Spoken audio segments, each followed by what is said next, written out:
কতটা যন্ত্রণার মধ্যে দিয়ে দিন যাচ্ছে আমাদের।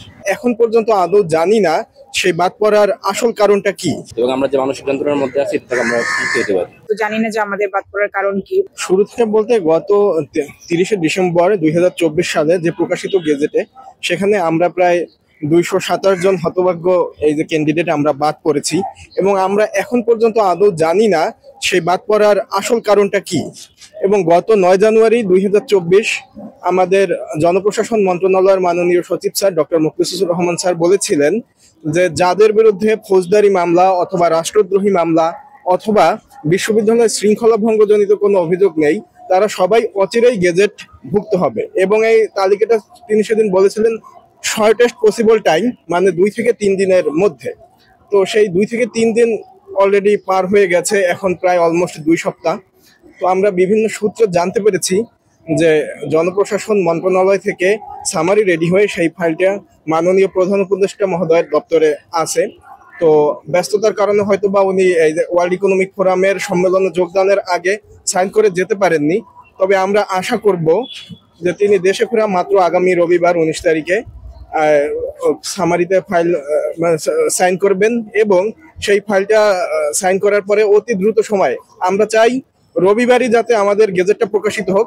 সেক্ষেত্রে আমরা মাননীয় প্রধান উপদেষ্টা মহোদয় এবং জনপ্রশাসন মন্ত্রণালয়ের দায়িত্বপ্রাপ্ত উপদেষ্টা জনাব মাহবুবুল আলম স্যারের দৃষ্টি আকর্ষণ করছি। তবু আমাদের বিষয়ে 9 জানুয়ারি যে মিটিং হয়েছে সেখানে বলা হয়েছিল যে 2-3 কর্মদিবসের মধ্যেই আমাদের একটা সিদ্ধান্ত হবে, এবং আমরা আশাবাদী ছিলাম যে 15 জানুয়ারির মধ্যেই বাকি যারা জয়েন করছে তাদের সাথে আমরা জয়েন করব। কিন্তু এরপর যেহেতু কাজটা তখন হয় নাই, কিন্তু 19 জানুয়ারিতে যখন আমাদের ফাইলটা গেছে প্রধান উপদেষ্টার দপ্তরে, তো সেখানে যাওয়ার পরে ফাইল সেখানেই আছে। আমরা আশাবাদী সেখানে যে আমাদের তরুণ উপদেষ্টা মাহফুজুর রহমান স্যার আছেন, উনি সেটা দেখবেন, এবং খুব দ্রুতই আশা করি রবিবারের মধ্যে আমাদের গেজেটটা হয়, এবং আমরা যে মানসিক যন্ত্রণার মধ্যে আছি এটা আমরা মুক্তি পেতে পারি। সরকার তো বর্তমানে অন্তর্বর্তীকালীন সরকার আছেন।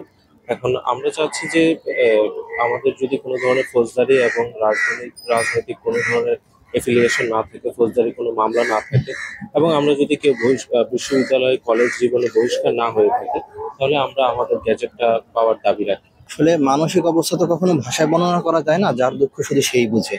আমি এবং আমার পরিবারটি কতটা কষ্টে আছি, মানসিক প্রেশারে আছি, শুধুমাত্র আমরাই বুঝবো।